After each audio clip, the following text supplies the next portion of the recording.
All right, let's dive right into our journey through the Bhagavad Gita, focusing today on Chapter 2.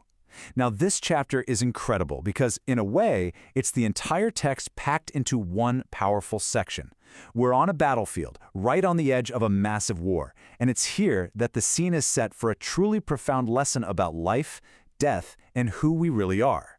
So this is the question that just stops the great warrior Arjuna dead in his tracks. I mean, here's a hero, a man of action, totally paralyzed by a dilemma that feels both ancient and something we can all relate to. It's a conflict that hits you right in the gut. Before we can even get to the wisdom, we have to understand the crisis. We really need to feel just how completely Arjuna falls apart as he looks out and sees his own family, his teachers, his grandfathers, his cousins, all lined up as the enemy. This isn't just him having second thoughts. This is a complete, full-body shutdown. His despair is so intense that it's physically manifesting. He is literally sick with grief, his body just rebelling against what his mind thinks it has to do.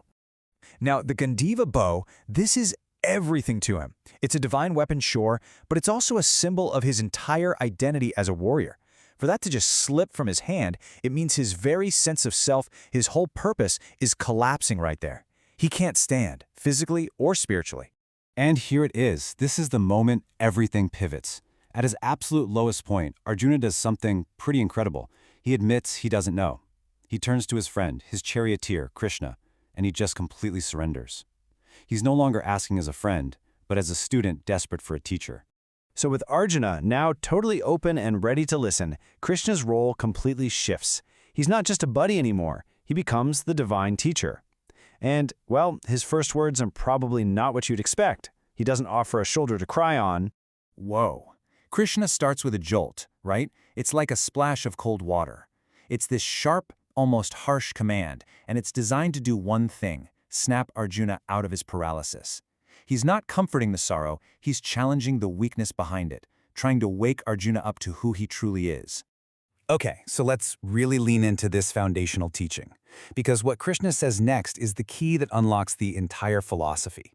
He's about to completely reframe the problem, taking it from a question about one battle to a question about the nature of reality itself. Krishna kicks things off by explaining that Arjuna's incredible sorrow is all built on a huge misunderstanding. He's grieving for something that isn't real in the way he thinks it is. His pain is coming from mixing up what's temporary with what's eternal. The very first concept Krishna brings up is the Atma. You can think of it as the real you, the true immortal self. It's not your body, not your personality, not even your thoughts. It's that core of your being, that quiet, unchanging witness inside that was never born and will never die. This chart just lays it out so clearly. It draws a hard line between these two things. If you look, the body is defined by being perishable. It changes, it has a beginning, it has an end. But the soul, the Atma, it's the complete opposite. It's eternal, it's unchanging, and it's unborn. It just is. I love this metaphor of changing clothes. It makes this huge concept feel so simple and natural.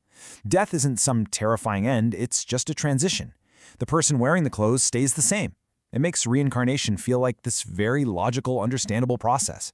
Krishna really hammers this point home, listing off the qualities of the Atma. It is, at its core, indestructible. No weapon can cut it, fire can't burn it, nothing can touch it.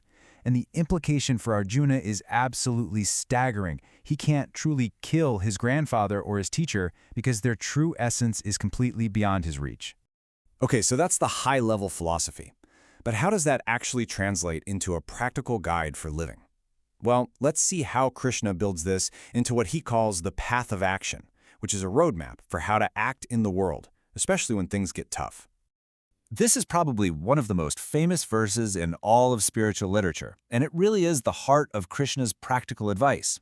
He's telling Arjuna, go ahead, act, do your duty, but you have to completely let go of your attachment to how it all turns out. This whole philosophy has a name, Karma Yoga. And the skill here isn't just about being good at what you do. It's the psychological skill of acting with total commitment, with excellence, while at the same time being totally free from the anxiety or the fear or the greed that we usually tied to the results. The outcome of all this practice is this incredible state of inner balance, or equanimity. You get off that emotional roller coaster that's usually dictated by success and failure. And what Krishna's saying is that this mental freedom is the real reward of your actions. So you can see Arjuna is starting to get it. This completely new way of looking at things is sinking in. But now he has a really practical question. What does a person who has actually achieved this wisdom look like? How do they act in the real world? And you just gotta love this question because it's so grounded. Arjuna's not asking for more abstract theory. He wants a field guide. He wants to know the real-life signs, the observable traits of someone who actually lives with this deep understanding.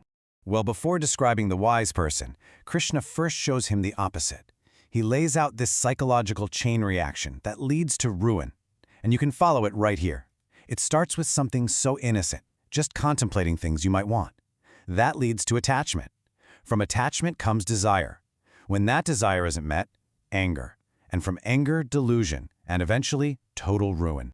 So here is Krishna's powerful answer. The person of steady wisdom isn't defined by what they do or what they have, but by their inner state. They've mastered their desires, not by crushing them, but by finding satisfaction within. He uses this great image of a tortoise pulling its limbs into its shell. They can withdraw their senses from the world whenever they want and find this core of peace that nothing outside can touch. Krishna gives this ultimate state a name, the Brahmi Sthiti, the divine state. To get here is to become completely, unshakably centered in that eternal self. And he says that even if you attain this state at the very last moment of your life, you achieve ultimate liberation. You win. And that really leaves us with something to think about, doesn't it? This ancient wisdom isn't just philosophy. It's a practical psychological tool. So the real question for us is, where in the battles of our own lives, at work, in our relationships, with our personal goals, where could we apply this skill of acting with our whole heart while freeing ourselves from the weight of the outcome?